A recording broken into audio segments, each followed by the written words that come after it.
So good morning to everyone. Good morning to those in Geneva, and welcome to everyone who may be in other parts of the world. 33 million, that is the number of COVID cases so far, with over 1 million deaths. Clearly, this is first and foremost a public health issue, but one that has impacted almost all aspects of our lives this year. It has also had an effect on trade. World merchandise trade has fallen by 14% in volume and 21% in value in the second quarter amid the global lockdown. And the forecast for all of 2020 range between a contraction of 13 and 32%. There are many different ways in which COVID-19 has impacted on trade. And we're here to deal with one of the most immediate. It's a disease that originated in animals, although now it is being transmitted from person to person. One question trade policymakers had to deal with early on is, what about trade in animals and animal products? Is there a risk, and what should be done about it? Now, diseases of animal origin are nothing new, and experts expect that such pandemics will become more frequent in the future. The OIE estimates that 60% of human infectious diseases are zoonotic, and at least 75% of emerging infectious diseases that affect people have an animal origin. The list includes Ebola, HIV, and the different variations of the flu. So the interaction between trade and such diseases of animal origin works in at least two ways. The pandemic has had a huge impact on trade, but animals and animal products can also transmit diseases to human beings. And if unregulated, trade in these products could contribute to disease spread. At the WTO, there is an agreement that deals with animal diseases, including zoonoses, which are those diseases that can spread between animals and humans. The Sps Agreement, which is my area of work. Through the Sps Agreement, WTO members have agreed on a set of rules for these SPS measures, these sanitary and phytosanitary measures, which are taken to protect human, animal, and plant health and to ensure food safety in trade. So trade restricting SPS measures have to be necessary for health protection and must have a scientific basis. In the case of new emerging diseases where scientific evidence is not yet available, provisional measures can be taken, but they must be reviewed once more information is available. So I already said this is my area of work. I am Christiane Wolf, the head of the SPS section in the Agriculture and Commodities Division at the WTO Secretariat, and I will be the moderator today. I'm looking forward to discussing this with the panel, and I would like to thank all our panelists for being here with us today. We have reserved about 45 minutes for discussions with the panel, and then the following 45 minutes for interaction with the audience. So I would first like to turn to Peter Mbarek from WHO.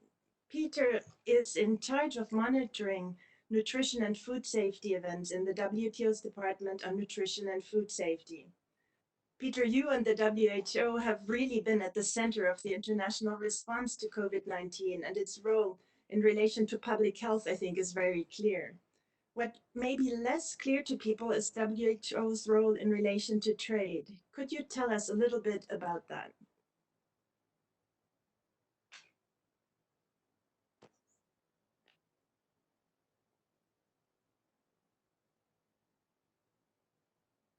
Christiane, it's Matthew Stone here. I know you can't see the screen, but I think Peter has been having some connection problems, and I don't think he's yet been able to join the conference.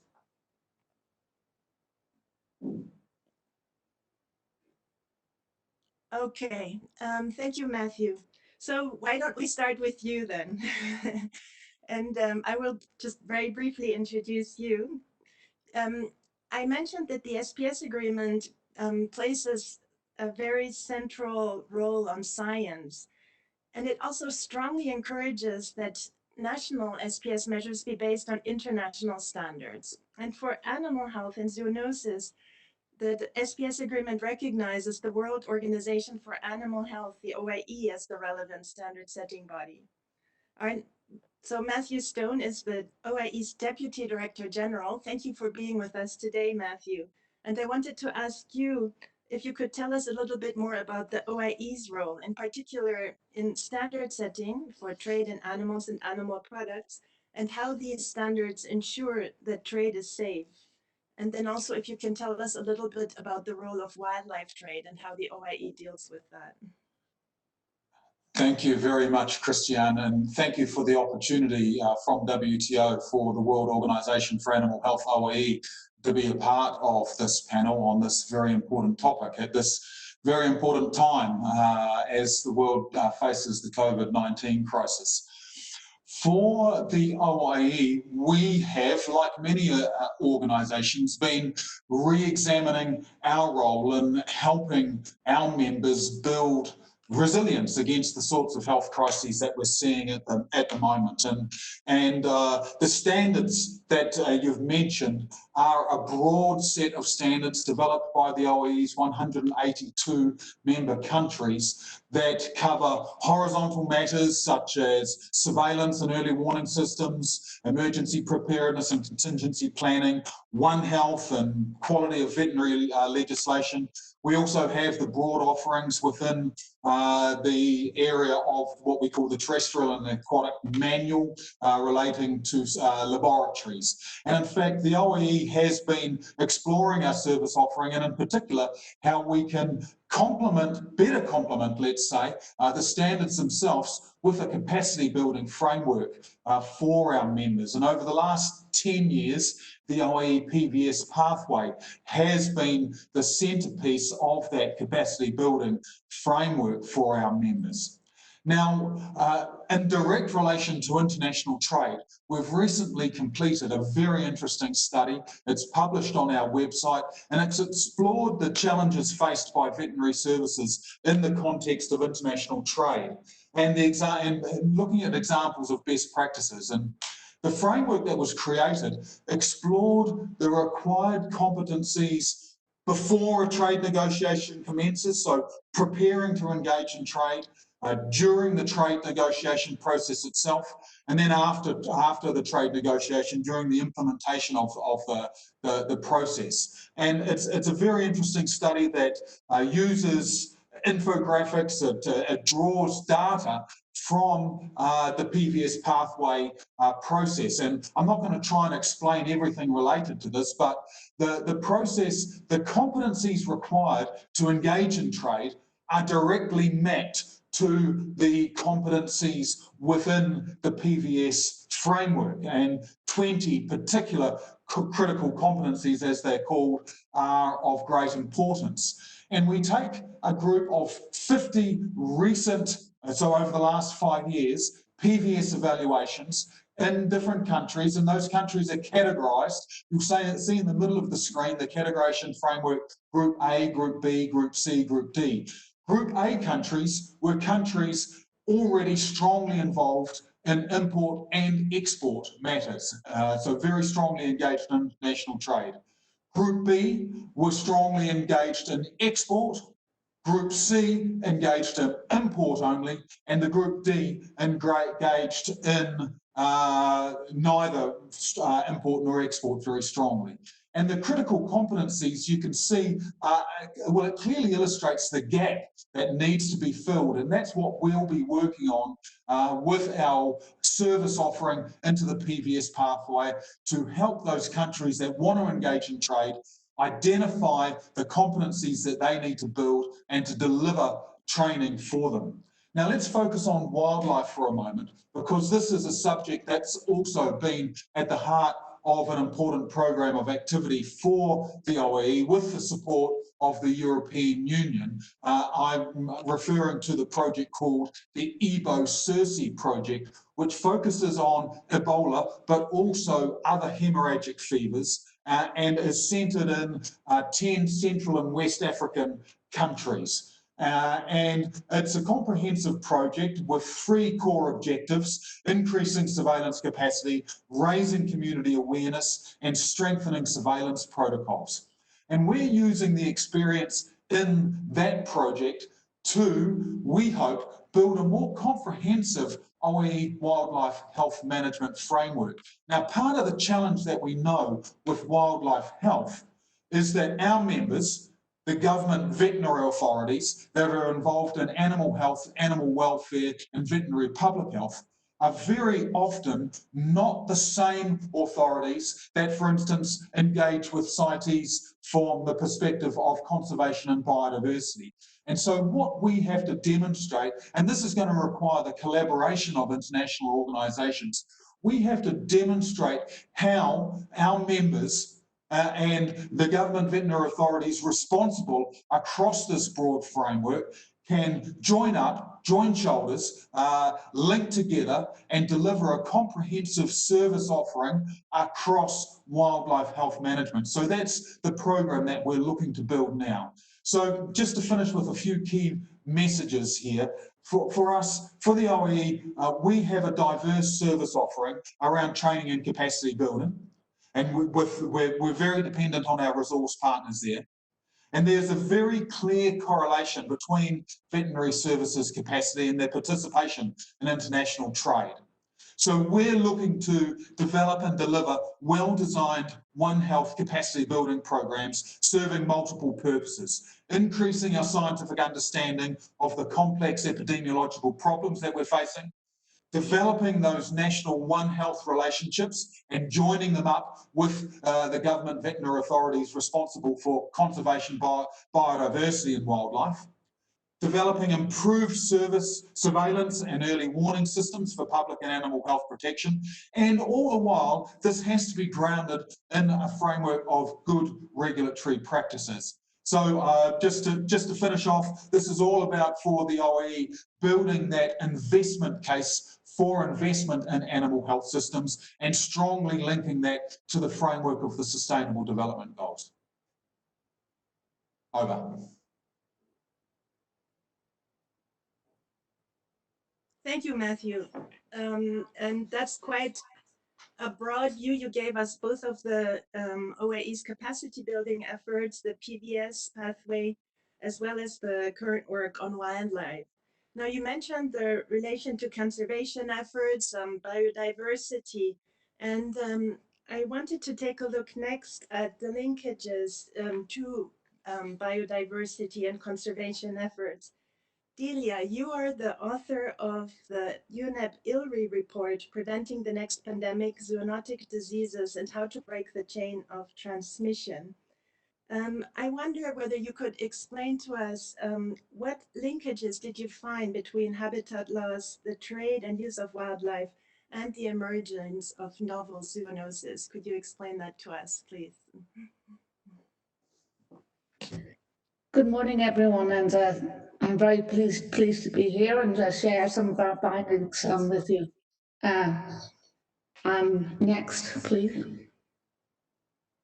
I should start by saying that this report was truly a One Health endeavour. I was the lead author, but there were major authors also from UNEP and also from the South African Medical Research Council.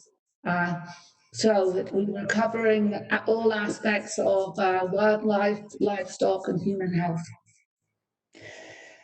There's been a lot of work on the response to COVID and what we do about it and how we build back better. But our focus was really on prevention. How do we stop getting into this situation again? So hence the title, Preventing the Next Pandemic, because for sure there will be a next pandemic. And bad as COVID has been, it could have been much worse. If we had a SARS virus, which was as pathogenic as MERS and as transmissible as COVID-19, the world would be in a much worse place.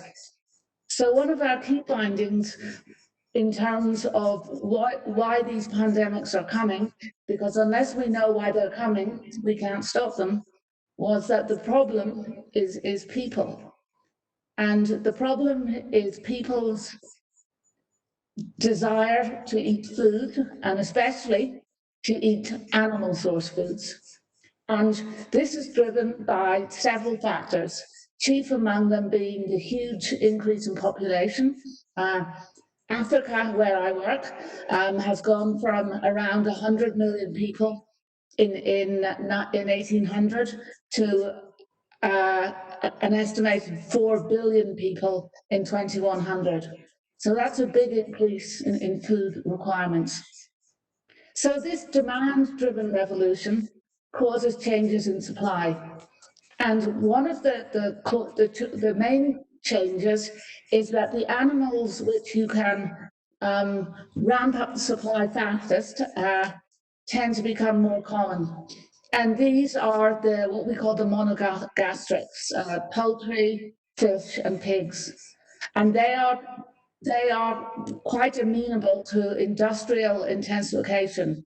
That means being kept in very large numbers, very close together, often with poor husbandry and antibiotics being used to cover the poor husbandry.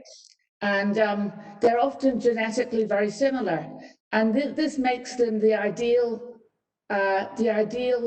wild material to spread pandemics. It's like these wildfires we've seen in Australia and California, when you get this big build-up of combustible material, you get all the ingredients for spread of pandemics. Along with that, along with our just increasing amounts of food, there are changes in the types of food which people want, and one of these has been increased use of wildlife. There's two elements to this. One is just in poorest, for some of the poorest people, wildlife is the cheapest food available for them, and many other foods are not available, and so they have to increasingly use local supplies.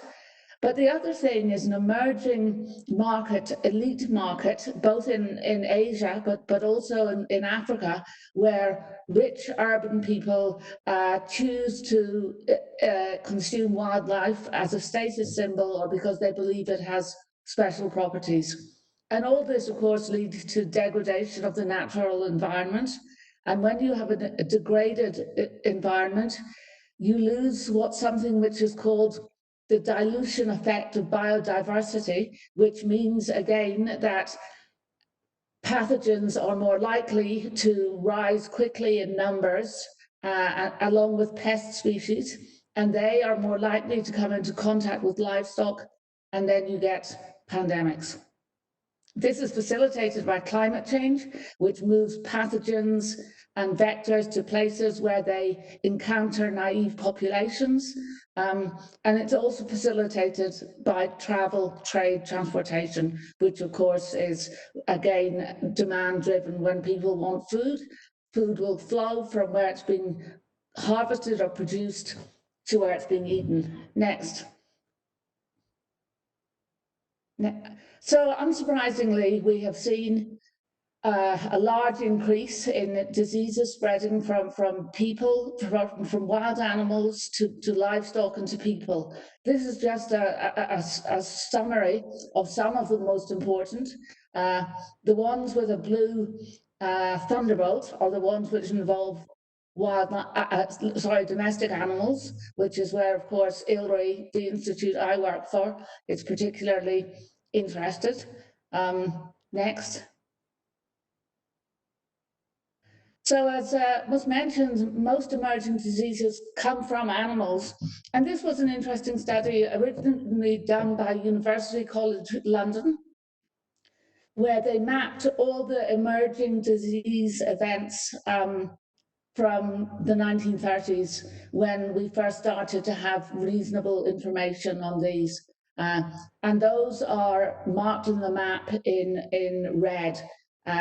The size of the circle indicates the number of events.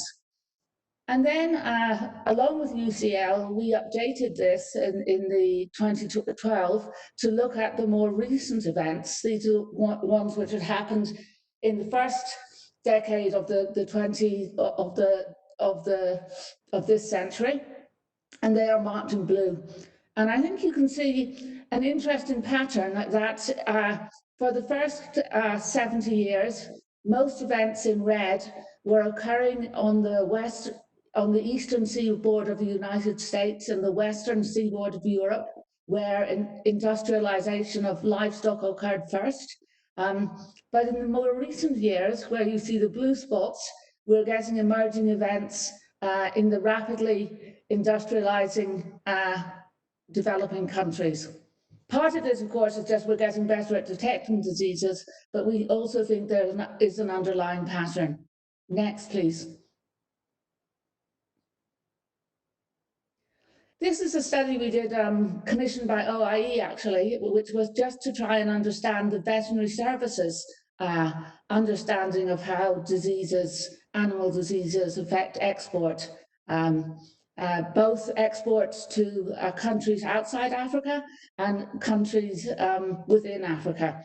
I won't go into detail for all the diseases mentioned, but you will see there's a mixture of what we consider the classical transboundary diseases like foot and mouth, but among the top three, both for export and internal trade, you see several emerging diseases, including avian influenza and African swine fever, which at the moment is wreaking havoc across much of Southeast Asia. So just how important these emerging diseases are for trade. Next. So how can we do? What can we do to de-risk trade? Trade is increasing. It's essential for humanity. The economists tell us that on the whole, trade can sometimes be bad, but on the whole, trade is good for everyone. It's going to happen, we hope. There are fears that the world is going to turn into a more isolated and less open trading space. But in terms of benefits to humanity, we want to encourage trade, but we also want to de-risk trade. And for that, we need evidence-based methods that are transparent, science-based, facilitate communication, or reproducible, but are also falsifiable. And this is very much repeating what Matthew said. And that's where the standards come in, the SPS, the Codex, the OIE. Without these standards, reliable standards, we can't have trade. There's also important to distinguish between hazard and risk, which is often not done. People often feel that just because something is there, it's going to cause a public health problem. That is not always the case. There are many ways of reducing hazards or mitigating hazards. And again, in an evidence-based system, we need to prioritize. We have scarce resources, so we need to tackle the big problems first and the small problems less, and to differentiate, which can be very difficult, between the big problems and the small problems. Because in the past, what we've sometimes seen is overreaction. So things which were actually, in terms of human illness and death, or animal illness and death, very minor, costing billions of dollars because people panicked very easily, whereas other problems which had much greater public impact were being ignored. It's a question of, is the cure worse than the disease? That may not be the case, and even in COVID-19, here in Africa, we have had very few cases. We've been for various reasons, we seem to be managing the disease very well, but we see the consequences of the disease in terms of livelihoods, nutrition, people not being able to move around, people only eating 2 meals a day. The consequences of the actions to control COVID are also catastrophic. Next, please. So, some key learnings from our study with UNEP, and I must say UNEP had a very key role both in the coordination and in helping this start.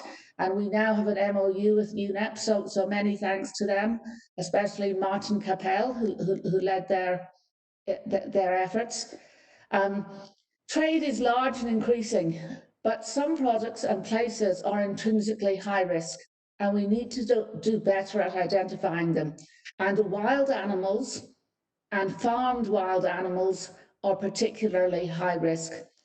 Some of you may have read Jared Diamond's work about the Neolithic revolution, when humans first started to farm animals. And at that time, we got an immense number of plagues, things like smallpox, whooping cough, measles, all jumped species from the animals we started to farm and have killed millions of people through the ages. A similar thing happened during the Columbian Exchange, when the New World met the Old World, and the people in the Americas were naive to many of the diseases of Europe. Up to 95% of some populations died. So we need to identify risk and act in the risky places. Another thing which is often missed is how much informal trade there is. There's a tendency for us to like the old joke of the drunk looking for his car keys under the street light. Is that where you lost them? No, but that's where the light is. So we tend to focus a lot on formal trade because that's where the light is. That's where we can see what's going on. But we did some recent work which suggests in many developing countries, a third, a half of trade is informal. And unless we can get this managed, we're not going to manage disease spread. It's not all bad news. There are huge opportunities with new technologies, things we never had easily before, satellite, electronic certification. Even these, when I go in now into a small grocery shop here in Nairobi, people will hold up a temperature gauge against my forehead to see am I running a temperature. ICT platforms, big data. So we have many more tools at our disposal than we ever had. Of course, it's essential to harmonise what we do, how we manage our surveillance, how we trade. And here again, OIE, SPS have a major role. Trade depends upon trust. Trust depends upon systems and confidence, but we must trust, but also verify. And I think I'm joining everybody else in the panel in saying our key tool to doing this, to building trust and improving verification, is One Health. So with that, I finish my presentation, and thank you for your attention. Thank you very much, Delia. You touched upon many points that I would like to pick up on. One of the points you made was that about the drivers that contribute to the risk of emerging diseases, including land use change, intensive farming, climate change, etc., and the demand for protein, for meat from people. Now, some of these same factors also are drivers of biodiversity loss. And I wanted to ask you, Juan Carlos Vasquez, what is CITES doing? How does CITES deal with these factors in dealing with trade in endangered species? What are the links between what CITES does to health issues? Just very briefly, Juan Carlos Vasquez, thank you for being with us. Juan Carlos is the head of legal affairs and compliance at CITES.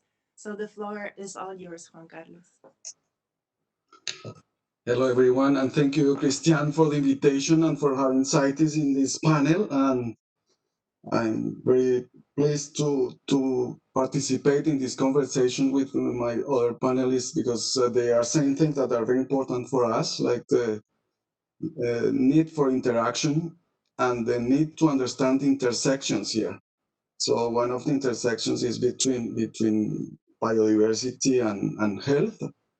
And I think that you all say some key words that may help to explain what is going on here. One is the drivers, another is the risks, and the last one is the links between all this. And I would like to start by the links.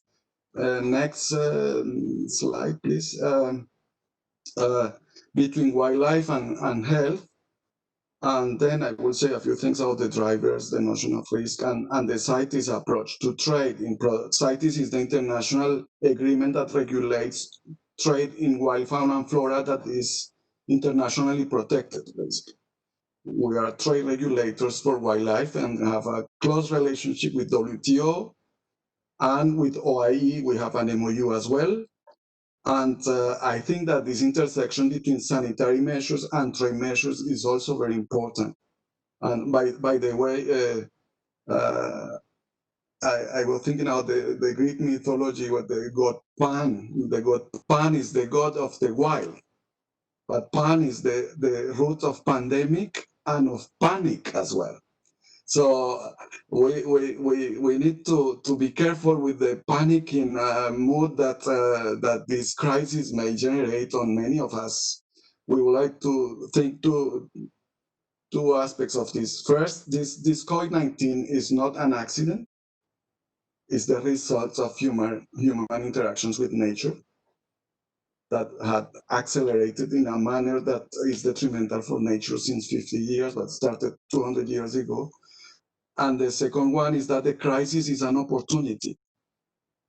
And I would like I'm using this habitable zone example because I think we need a Goldilocks approach here, not too hot, not too hot, not too cold, because this is what makes life possible in this planet that can harbor life, because we are just in the perfect place in the universe. And also we as international organizations, we need to be in this Goldilocks and be measured, be balanced, and identify the solutions that respond to the WTO criteria and the CITES criteria, OIE as well, so that they are proportionate, justified, and they respond to the best available science. Just to clarify, CITES doesn't allow commercial trade in endangered species. CITES prohibits trade in species that are endangered, and these are just 1,000 species, but regulates trade in 35,000 species. It's a lot of trade, and it's it's not on the species, it's on products that are derived or generated from these species. On the biodiversity and human health links, I think that we all understood now with this crisis that we depend on biodiversity and healthy ecosystems for our health and our survival. The links these interlinkages between biodiversity and human health happens in various ways. For instance, at a very intimate level, all the human microbiota, all the microbial communities that live in our gut, this is biodiversity. And they impact our respiratory system, our gut, the skin, etc. But also the biodiversity gives rise to health benefits. Benefits like, for instance, the species and genotypes provide nutrients and medicines. Biodiversity also underpins ecosystem functioning, which provides services such as water and air, and pest and disease control and pollination. And but however, the biodiversity also can be the source of pathogens, and that lead to negative health outcomes. So there's a strong link between biodiversity and human health, and humans are not outside biodiversity. We are an indivisible part of biodiversity, which is an indivisible part of nature. So the other graphic I have here is this asteroid 65 million of years ago that provoked the 5th extinction. Some people are saying we are going through the 6th extinction. And the new asteroid for me, and next please, I'm going to talk about the drivers, is land conversion. We are deforesting the land, and we are converting the oceans as well, and this is generating climate change and biodiversity loss. So there are several drivers that are important for us: the land and sea use change, the overexploitation of biodiversity is a problem, climate change, pollution, invasive alien species. And it's curious because the overexploitation is more relevant for marine species, for the sea. And this is where other discussions in WTO, including the fisheries subsidies, is may be relevant for this as well. So There are important drivers that are generating declines in nature. And just to mention the species risk extinction, 25% of the species are at risk. This is 1 million species, 500,000 insects, 500,000 vertebrates. And if we don't take the appropriate measures, including sanitary measures and trade measures, we are going in the very wrong direction. We are talking about the survival of humans, but at the end of the survival of the planet.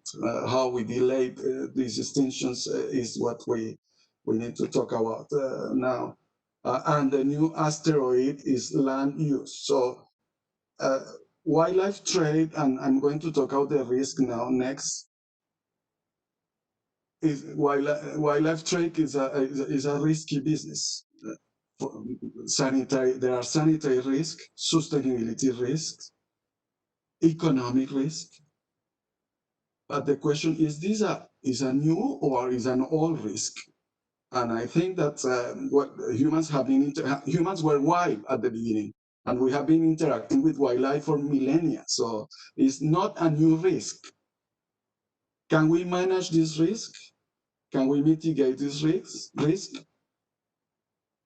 These are key questions for discussing trade policies, and I think that it's important to join the principle, this Goldilocks principle to the idea of please don't use CITES and trade regimes as painkillers, because this is not what is going to solve the situation. Just to put some morphine there to calm our pain because we are panicking, and adopting these decisions that may be counterproductive and aggravate the situation. We already have avian flu in 2005, and we banned trade in wild birds.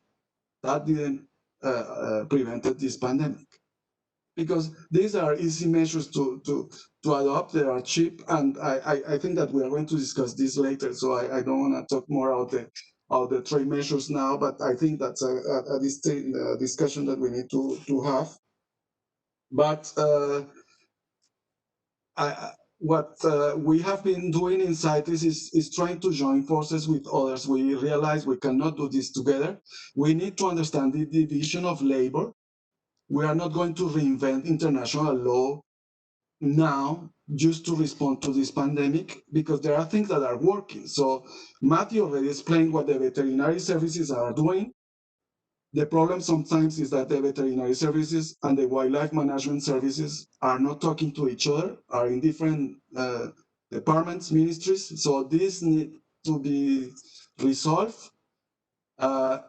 Another voice that we are not hearing here is the voice of the indigenous people. I like it what Delia say of livelihoods and the Colombian experience. She say when Europeans meet the Americans, we will say that in a different way, but they have experience in surviving to these kind of things, because after 500 years, some indigenous peoples is still there. We need to listen to these people. So with FAO, OIE, UNEP, and 14 organizations, we met and we discussed what can we do, and we identified 4 principles to reduce the risk of future pandemics originating from wild animals. And the first one is to recognize the importance of the use of wildlife for many communities, including indigenous people, in all the policy responses. We cannot have responses from those that are less affected by the pandemic to impose measures on those that are the more affected without listening to them. So the first thing to do is to hear these voices, recognize the rights that are already recognized in international law, and understand the importance of the use of wildlife for these people. Because wildlife trade can be part of the solution, is a conservation tool as well. To avoid the asteroid of land conversion to continue its progression. So by maintaining some wildlife uses, we can maintain ecosystems healthy. And this is what we have been doing for millennia. So as Delia said, 10,000 years ago, we invented agriculture. It took us like 900 years to realize that was a new way to interact with nature. Today, we are inventing something new, which should be bioculture or cultivating biodiversity or interacting in a different manner with biodiversity. And one of the principles is that wildlife use is not a bad thing, despite what people living in urban big cities may believe, because we are disconnected from nature more and more since 50 years that the world became urbanized, and urbanization is a big driver for the pandemic, for the transmission with the transport. What Delia said, that this pandemic is traveling in plane. This is the new thing of this pandemic compared to the former ones. Is the speed of the transmission, because they are taking the plane now. But again, with the question of risk, wildlife trade is a risky business, but taking a plane is a risky business, driving a car is a risky business, crossing the street is a risky business. What is the solution to this? Delia said de-risking the wildlife trade. I think that you use the term de-risk, but I think we need to discuss this, how we manage the risk, how we mitigate the risk, and it should be based on science, based on the available science, including traditional science, traditional knowledge by these people. The second principle that we have identified is that it's important to maintain and restore healthy and resilient ecosystems to reduce the risk of zoonotic spillovers, because unhealthy populations of wildlife multiply the risk of pandemics. And they leave their ecosystems, they interact with livestock, they are in bad shape, so their capacity diminishes. So pay attention to the maintenance and restoration of healthy and resilient ecosystems. Next. The third principle is, please don't blame the victims of this pandemic. Don't persecute the wild animals that have been accused as the culprits of the pandemic, the bats, the pangolins. That's not going to address the causes of this emergency. That is not going to stop the spread of the disease. They are scapegoats. They are victims as us. So these quick fixes, these painkillers saying, let's ban trade or let's reform the whole international system, I think that they are a bit think in a hurry. We need to discuss this more calmly, and we need to discuss this together, respecting the division of labor between the FAO, OIE, the WHO, WTO, CITES, all the other biodiversity-related conventions. We all have a role to play, and we need to discuss this very soon. And I thank you for this forum, because that's what we need to do, this kind of spaces. The last principle, which I think is the most relevant for us here, is we need to regulate, manage, and monitor harvesting, trade, and use of wildlife to ensure that trade is safe, sustainable, and legal. So people is starting to say it doesn't matter if it's legal or illegal, wildlife is a risk, and they are overgeneralizing and proposing some reductionist approaches, saying wildlife has viruses, so wildlife trade is a risky thing, so we need to ban wildlife trade. We are going too fast here. These links are not always evident. I think scientists are saying that there are mainly mammals and birds that are at risk, and mainly rodents, certain categories of mammals. So we need to be more precise in the science for this. And it's clear that if you ban trade, you ban legal trade, you don't ban illegal trade. So everything will go underground. And the conditions for this illegal trade is like illegal drugs, illegal prostitution, illegal things. You cannot control the sanitary measures, the hygienic measures. They took the cheapest airlines, the ones that go under the radar. So it's more risky, the illegal trade, than having the activity regulated. So we need some logos here. Because we are too much into the pathos of the emotion, and we are panicking, and we mix this with the animal welfare concerns that we have, and with moral principles, and this is making a soup that is not going to help nature, is not going to prevent the next pandemic, and it is going to complicate our task a lot. Next. So I think this is our time to invest in nature and we all need to I think find a common way to talk to donors and decision makers. They need to invest more in the veterinary services, in wildlife management. All the roots of immunology are in the wild. The vaccine will come from the wild. Now we are regulating a lot of trade that is in the samples for the vaccines. This is wildlife trade as well. So we need money for managing ecosystems, species, the health of the animals, to do research like one Delia is doing, to bring together sanitary authorities and trade authorities and wildlife managers. And we need to do this in a multi-sectoral, multidisciplinary collaboration approach. We need to join hands here. And we need to do that in something that exists already, but is kind of theoretical, this One Health approach. Is there, but it wasn't able to prevent the pandemic. We are not members, but OIE is member. Perhaps Matthew can expand on this. But we think that we need an inclusive One Health approach where we bring together those that are missing from the approach, which is the wildlife managers and the indigenous people, the voices of these people living in the forest, living closer to the viruses and closest to the richness of the world of biodiversity. And we need to introduce this in the multilateral negotiations. There is an important negotiation now, which is the post-2020 biodiversity strategy. The UNGA, the UN General Assembly, was discussing biodiversity this week. We have the climate change negotiations. We need to use these opportunities to suggest smart solutions, intelligent solutions that are sustainable and don't leave anybody out of the equation. Next.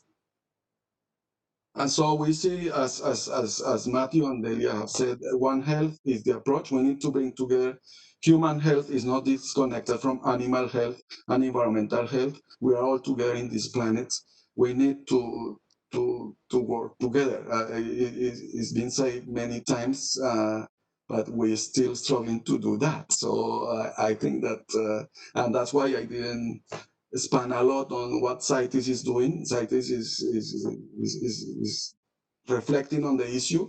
We are a member-driven convention, so it's the parties that will decide what we should do regarding the pandemic. We continue to regulate trade. We keep an eye on the transport of like animals. We work with IATA on checking the conditions. Ill animals or with disease cannot be traded. We control this and we work with the veterinary services. But we need to do this in a more systematic way. We need to discuss this, for instance, in CITES, we need to adopt new resolutions expanding on this matter. We need probably to discuss more partnerships and revisit our MOUs with OIE and with others to see how we tackle this problem together. Thank you, Christian. Thank you very much, Juan Carlos. Again, a lot of very important points I would like to pick up on. You said this is not an accident, it's the result of human action. And I think the logical question that comes next is, so what actions can we take to make sure that it doesn't happen again? Or how can we change our actions to ensure or to reduce the risk of something like this happening again? But you also mentioned that we have to be very careful with quick fixes. I think there's a certain action bias. We want to do something quickly, but if we do that quickly, we run the risk of addressing the last pandemic and not the next one that will come, I think. So if we're now trying to look ahead, how do we improve resilience? One Health has come up by everybody. Everybody has mentioned the One Health concept. It also seems it may mean slightly different things to different people. So while the audience is thinking of their questions, and you can submit them through the chat, or later you can also request the floor by raising your hand. But while you're thinking of your questions, I would like to give each panelist a chance to just briefly explain to us, what do you think are the maybe two things, the key things that we can do to improve resilience? Maybe starting again with Matthew. OIE develop standards, but you can only really develop standards mostly for known diseases, I think. How can you deal with future unknown diseases? How do you build resilience through the OIE's work, both with your members and also in this One Health cooperation that you have? Yeah, great question. Thanks, Christian. And in fact, it's a shame that Peter from WHO hasn't been able to join us yet, because I'd like to refer to the identification in the World Health Organization's research and development blueprint of disease X, as it was called, in 2016, I believe, when the roadmap was first developed and the ideas developed from there. I think thinking conceptually about the challenges of emerging disease and the competencies that are required to address prevention, a state of readiness and preparation, response and recovery. So the whole emergency management framework, as it's called, is extremely important for our members. So building that capacity at a fundamental level. When we talk about, you said the One Health concept, I much prefer to think about One Health as an approach, because it has to be grounded in something real, something, an identified priority, and that's where we can bring the parties together. It's absolutely true that One Health started as an idea that really focused around zoonotic disease, and it's now really over time that we rounded out the concept and brought in the thinking, the approach to One Health, the interdisciplinary thinking to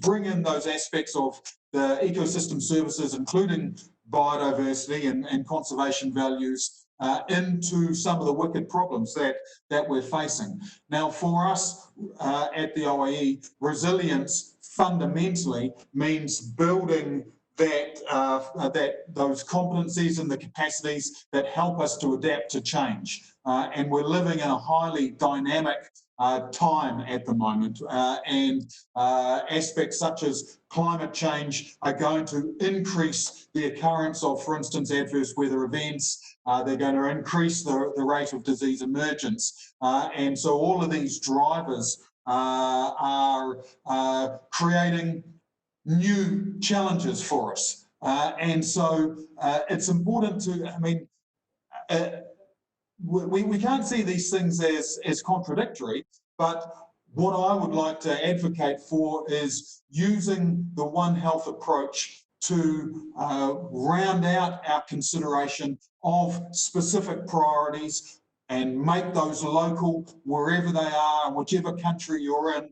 Identify the key priorities. Many of our members, when we talk to them, are currently identifying rabies, for instance, as an important priority. And we've just had World Rabies Day earlier this week. Important to note that, and we've got a renewed push. Rabies is such a classic One Health challenge where wildlife, dog-mediated rabies, human actions in terms of waste management, dog population management systems in metropolitan centres, all of these things intersect and need to be brought to bear to the challenge. So think about specific priorities and round out the One Health approach in a very broad way.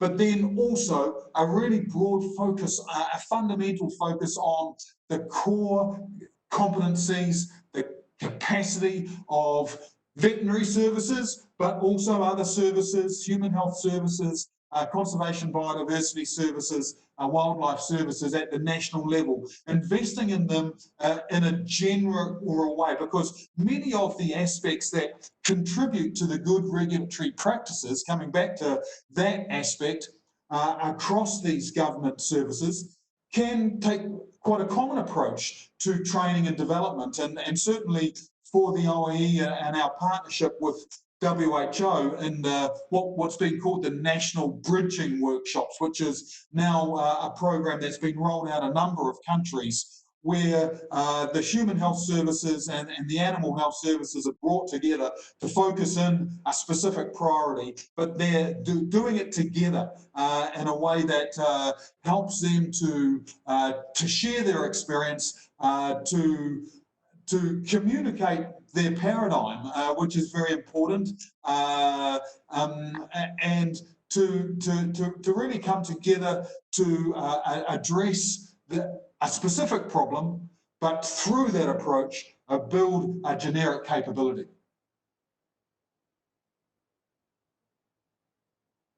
Yes, and you mentioned the capacity of veterinary services, which clearly plays a really central role. Now, what I'm always wondering, veterinarians are very closely involved in livestock production and in farms and exports of meat products that come from farms. But I think sometimes a bit less so when we're dealing with wildlife products or products related to wildlife trade.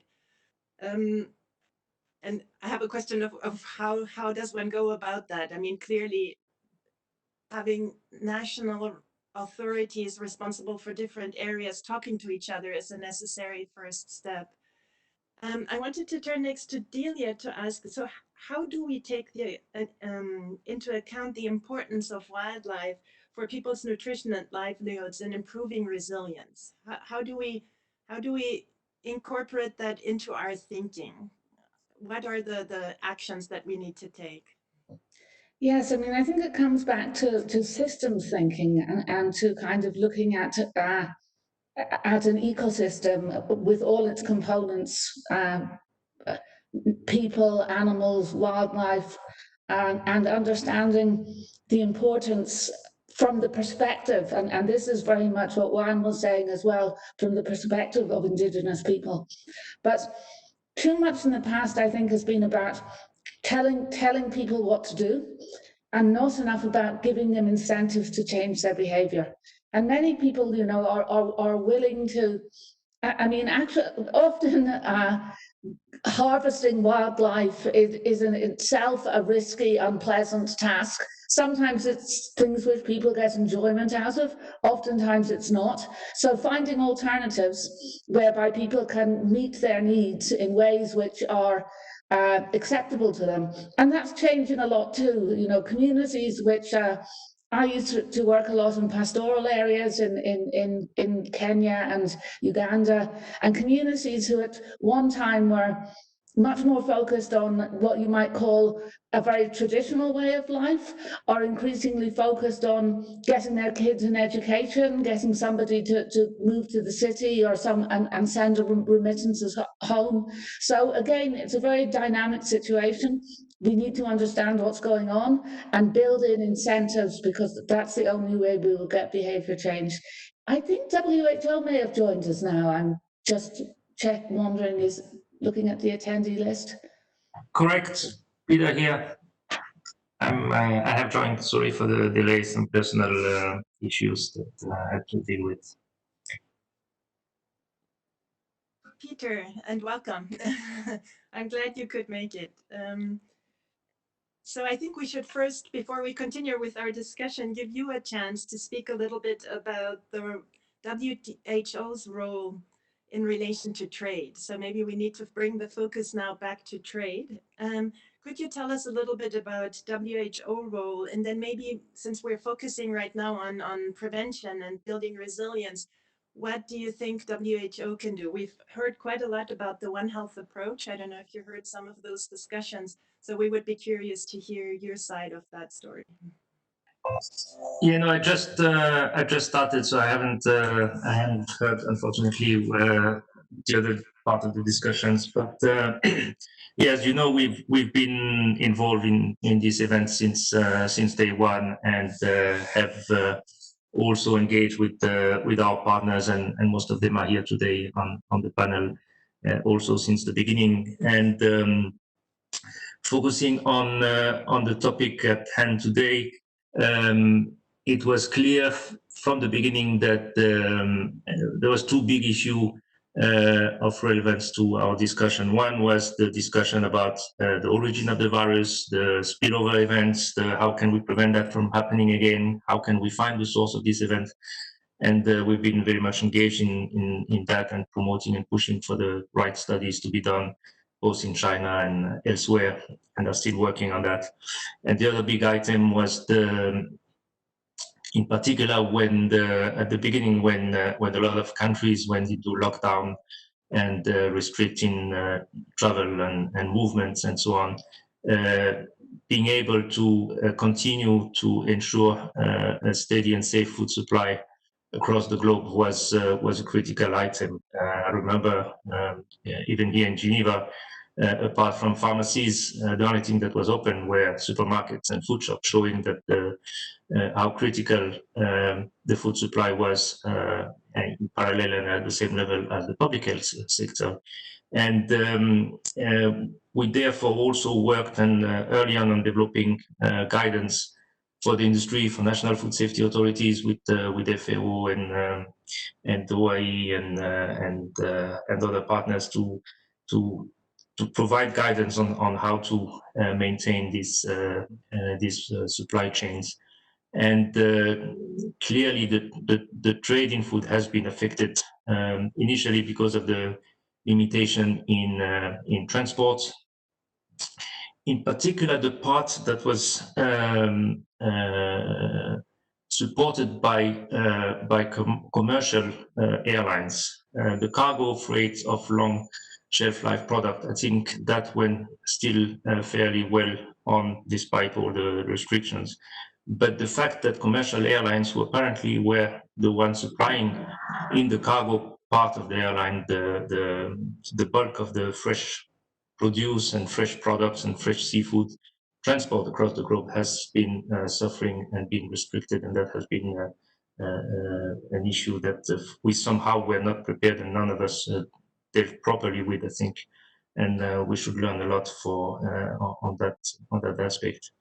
And the last bit is now to provide guidance on how do we improve the traditional markets, this famous interface where human and animals are closely linked and in contact on a regular basis. And we all know that this sector has been for far too long totally neglected across the globe and been poorly regulated, poorly prioritized, and has not followed the same pace of development as our modern society. So we have now everywhere huge megapoles, huge cities, but with the same markets that were there 30, 40 years ago. They have not evolved, they have not expanded. They are now, of course, overcrowded and in dear need of upgrade, both in terms of regulatory environment, but also in terms of infrastructure and supply chains and controls and inspections and the like. So huge piece of work ahead of us there, which I think will be and should be prioritized in the coming months and years, because that's where we have to prevent the next one, and where we can also control a whole range of other disease. You remember the WTO, the World Bank report last year on the cost of not dealing with food safety for least developing countries in particular was a very important, I think also an eye-opener for a lot of governments on the cost of unsafe food for these countries due to this negligence and neglected environments. Yes, thank you. So there's coming focus in your work on domestic commerce, let's say, domestic trade. Going back to international trade, I wanted to pick up on one more point that Juan Carlos mentioned. You said that if you ban trade, you ban legal trade. So how do we deal with informal trade? How do we factor that into building resilience? Juan Carlos, could you speak about that? Thank you, Christian. And yes, I think that regulating trade offers several options. Banning is one of the options, depending on the type of trade, the status of the populations. There is always an option to ban trade when the nature requires that. But I think that what we need to do is to regulate more. And I totally join Peter and others. We need this time to develop more guidance, more protocols, identify the sanitary risks, recognize them, understand how to mitigate, how to manage that risk. And and trade can be, what we need is to regulate the trade. But there is a lot of informal trade and regulated trade, species that are not protected, are not covered by any law. We need to have a look at that and see how we can check the list of protected species and identify those that may be risky and see what can be done. I'm not saying that that has to happen in CITES because it depends if the trade, we need to understand trade sometimes is domestic trade, sometimes it's trade that makes domestic animals with wild animals or captive bred animals, and the big risk is when you mix in these small cages in anti-hygienic conditions, chicken with a pangolin with and they are all interacting there in a very unhealthy environment, big risk. So what has been said, we need more regulations, more wildlife management, and identification of the right trade measures that are like the SPS protocol says, justified, proportionate, and based on science. So we need to let the doctors work here because now we have a lot of noise, the media informing all the time, a lot of fake news, lobbying, people seeing an opportunity to advance their private agendas. And this is not facilitating the task. We need to be able to let the doctors, and I mean doctors, all those that are competent to deal with the issue in the different areas, do their job, give them the time. Peter said they are developing, they are investigating the origin of the virus, the transmission of the virus, the places that needs to be more targeted. And I think this is what we need to do. Banning trade, blanket trade bans may be counterproductive, may be hard to enforce, will be maybe very symbolic paper bans, and we will lose data, we will lose control, we will lose interaction with the transport companies and with all the actors in the supply chain because we won't know anything about this trade that is banned. So let's not jump to the easy and media-friendly measures because I think that the doctors will tell us, first, we need a therapy of crisis. Let's not aggravate the situation. The cost of wrong action is also big. We need to make sure that we identify the right solutions, hopefully nature-based solutions, and let the people that is working on this directly on the field and with the species, but also with the, I insist in the local communities that there is a lot of knowledge there. These people knows which species are more dangerous than others in sanitary terms as well. And listen from science before we know, we tell them what to do. Trade measures, again, in close cooperation, interaction with the sanitary measures. This intersection between sanitary measures and trade measures is very important, and we need the trade regulators talking more to the sanitary regulators. And if the space is the One Health space, well, let's use that space. But if there are other fora like WTO space meetings or whatever, we need to include that in the agenda on how we cooperate better, how we complement each other, and how we understand the roles and interactions and the rules. There are rules in place that we need to respect. Others need to be amended. Let's work on that. Yes,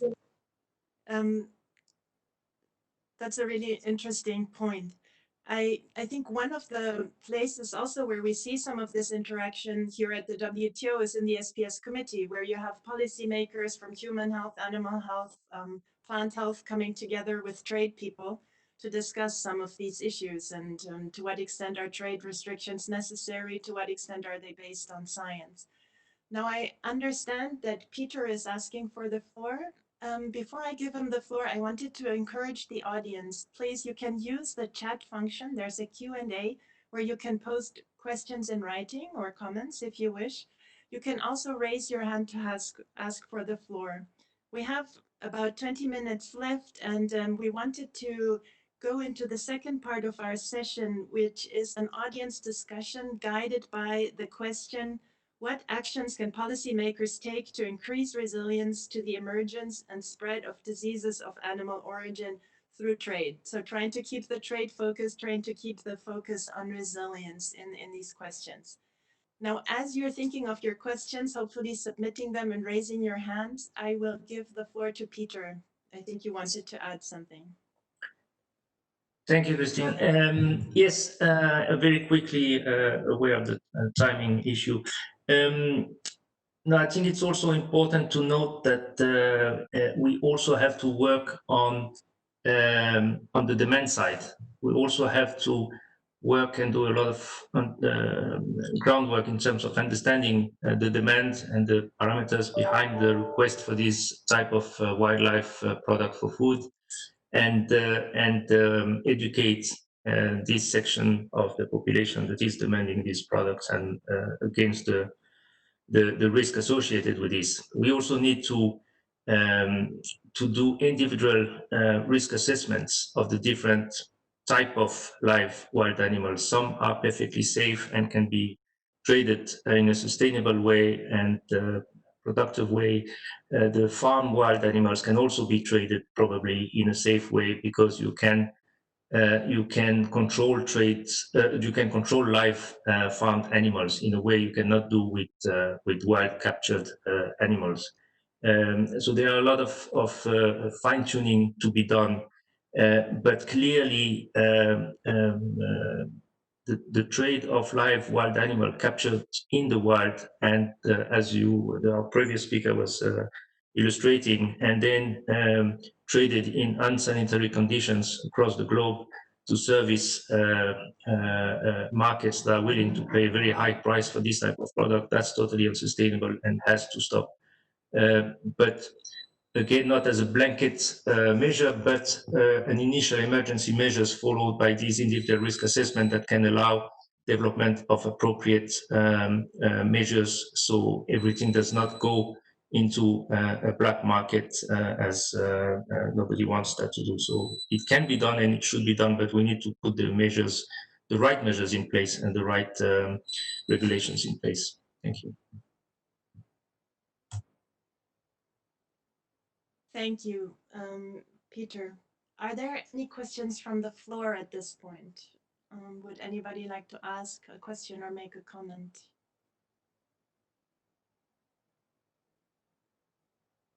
If I check my other screen, it looks a bit funny to see whether there are any questions. Christiane, if I can come in on this point of the informal trade, Please. Well, firstly, to reinforce what the other speakers have said, it's very important that national authorities offer a legal pathway that's developed with evidence-based risk management through processes reflecting good regulatory practices. Okay, so that's going to ensure that that resorting to informal trade is not a first resort, it's a last resort. Now, then in terms of the informal trade that we know will generally be a feature, it's very important to elucidate these networks and how they're operating, because I mean, and that can be very, very challenging. And then the next step is to identify the key actors and educate them about the risks that they're incurring or contributing to, and designing, if we can, some risk-based interventions around that engage those actors, and sometimes that will result in elements of public-private partnership. Now, let me focus a little bit in the area of Southeast Asia, China, and the foot and mouth disease commission that the OIE has been very focused on. There's been a lot of work done on the contact networks, the trade networks in the Southeast Asia, China region, and the dynamic aspect to them, how that they can trade flows across particular borders can very quickly reverse in response to different conditions on different sides of the border. Conditions that might be driven by epidemiological events, outbreaks, or government policies or just economic scenarios. And so elucidating those and forming hypotheses and modelling how these contact networks operate, and then engaging the actors in those. So, for example, a couple of the interesting aspects in the Southeast Asia region relating to foot and mouth disease.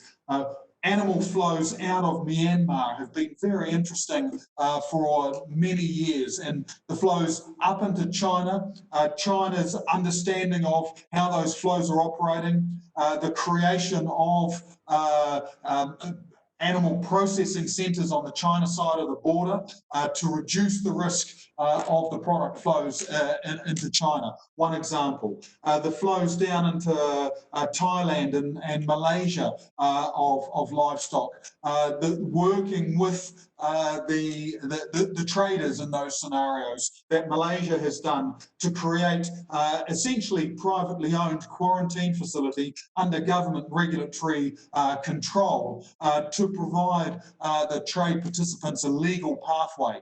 So these are really interesting examples. The other examples, I mentioned the Ebola project in the 10 West African countries, working with the participants in these value chains, the hunters, the marketers, the traders, and often that is multiple passage through multiple hands and into live markets, working with all of those actors to educate them about the risks that they themselves expose themselves to when we're talking about zoonotic disease, and what to look out for in terms of early warning signals that the animals that they're harvesting or trading may have been exposed to disease, and who to contact, how to put in place an effective surveillance network that helps to de-risk those value chains. These are some specific examples of trade networks that OIE and its partners are very focused on. Thank you.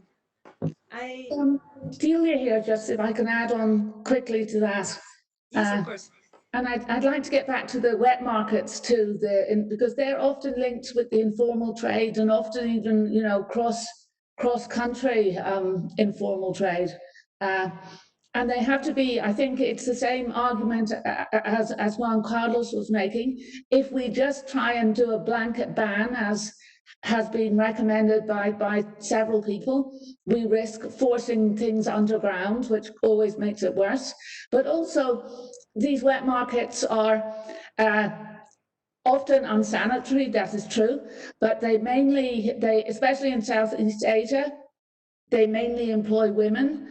They provide foods which is cheaper, nutritious, accessible, which is probably better than shifting to processed, supermarketized food. So one of our arguments is, can we go from the wet market to the farmer's market without necessarily going through an imposed industrial system which may not suit the livelihoods or the preferences of the local people? And a lot of that is, again, risk targeting.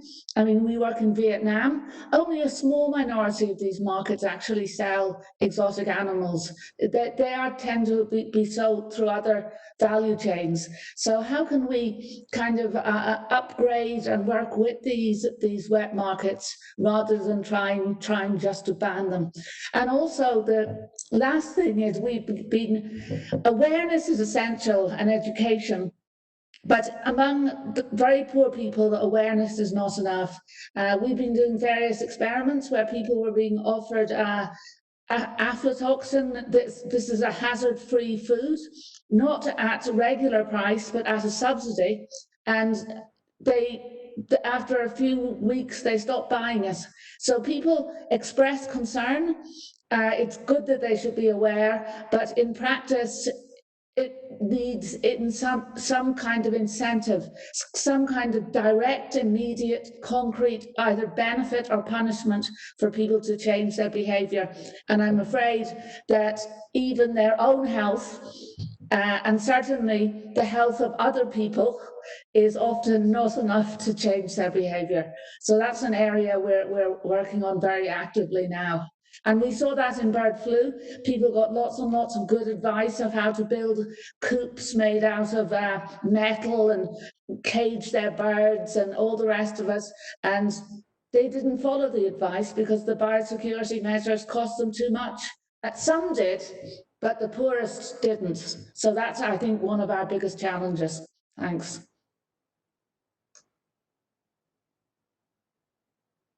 Thank you, Delia. Christian? I see Juan Carlos is raising his hand, so maybe I'll give the floor to you, Juan Carlos. And I would start the panel. I would ask the panelists to start thinking about one action. So I will close in the end. We can continue the discussion a bit more, but I would like you to think of one action that you think policymakers should consider taking to increase resilience. If we want to take one action, what should it be? But now I will give the floor to Juan Carlos, who would like to respond.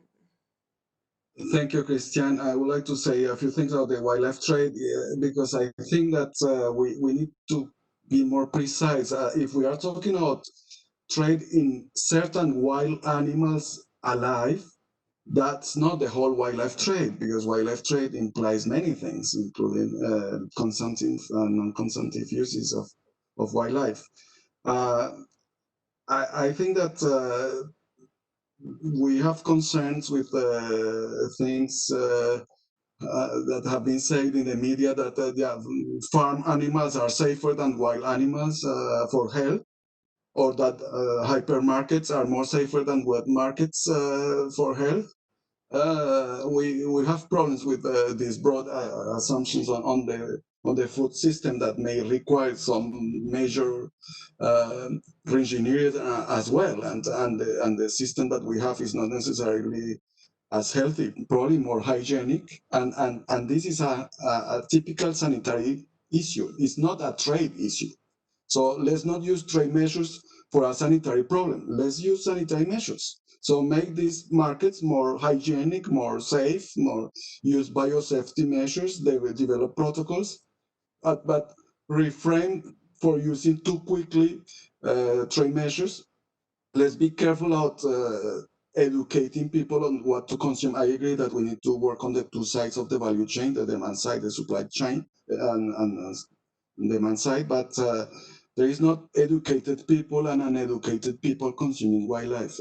I think that we need to understand the uses of wildlife in different cultures, in different traditions, and I think focus on the sanitary risk. But this is where the division of labor is important, that the health matters are handled by the health authorities, the wildlife matters are handled by the wildlife authorities, the veterinary matters are handled. We all have an area of expertise that is relevant for this.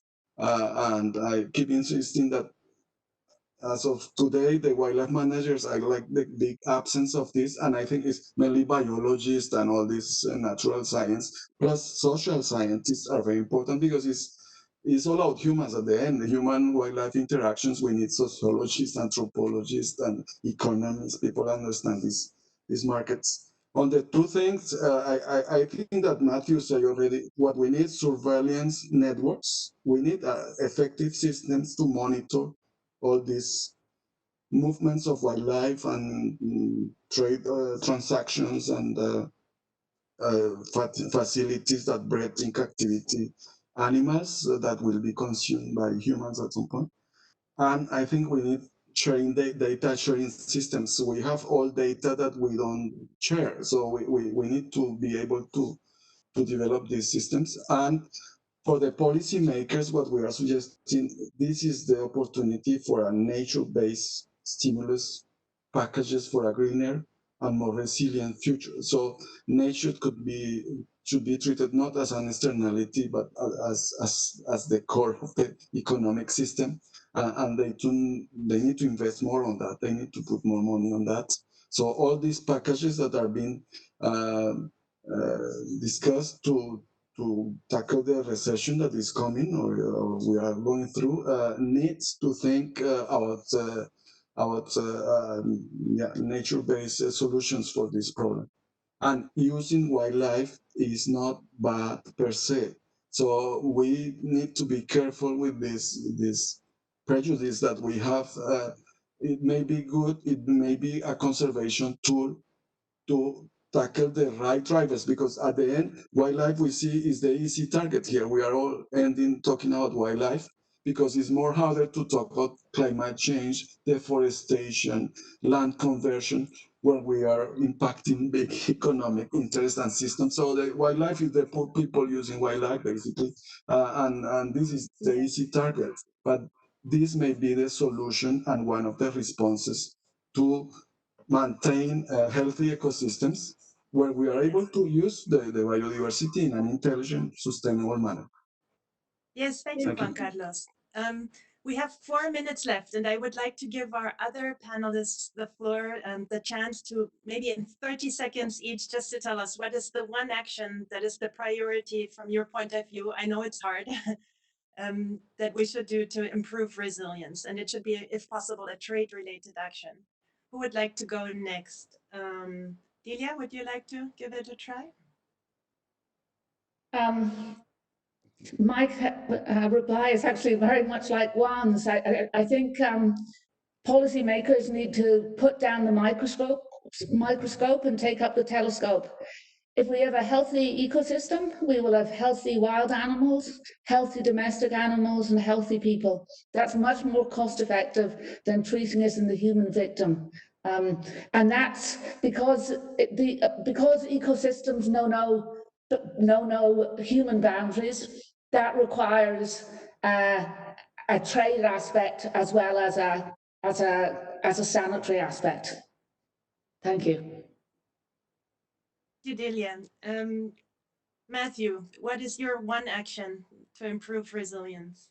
My one action is broaden your network. And let me speak directly to the audience members that come from veterinary authorities.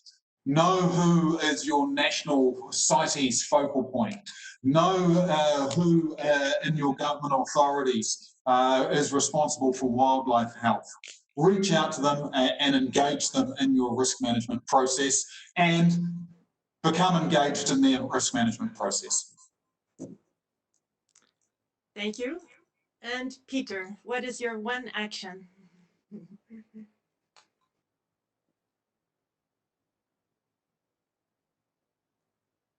Peter, are you there?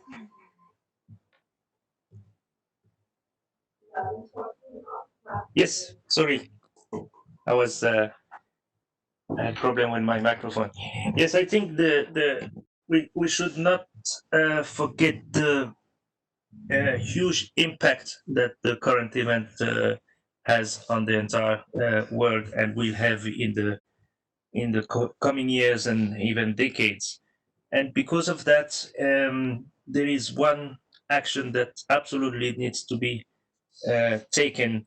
It's not the solution, but it's the first step to move forward, and it will then also be followed by a lot of other action. But the first action is really to put a break and the suspension of the trade of live wild captured animals for food, because this is totally unsustainable and cannot be allowed to continue. The risk of new pandemic is not acceptable. And if and I don't buy the argument of we have to take care of or into consideration food security issues and livelihood and so on, because we're not talking about the meat part of this. We're talking about the live version of these animals. If it's a food security issues, so be it. People can still consume the meat, but it's not. There is no reason to trade these animals in a live form with the disease they carry across the globe for that purpose. They can be, if they have to be consumed, then they can be slaughtered properly before being traded. And there we reduce drastically the transmission risk of these new viruses. And of course, it's not the solution. There is the risk of black market. There is the risk of many other things, but that will follow through proper risk assessment, proper regulatory changes, etc., etc. Thank you. Peter. So that brings us to the end of our session. Clearly, I think we could have continued this discussion for longer. Clearly, there is a need for more exchanges. If I had to highlight one thing, I would pick the One Health approach and making it work at all different levels and making sure it includes all the relevant actors. So clearly, FAO, WHO, and OIE are working on a trilateral cooperation that is essential, but I think it is also essential to bring in other actors. I think our time is up, so thank you for being here with us today. Thank you. Thank you all.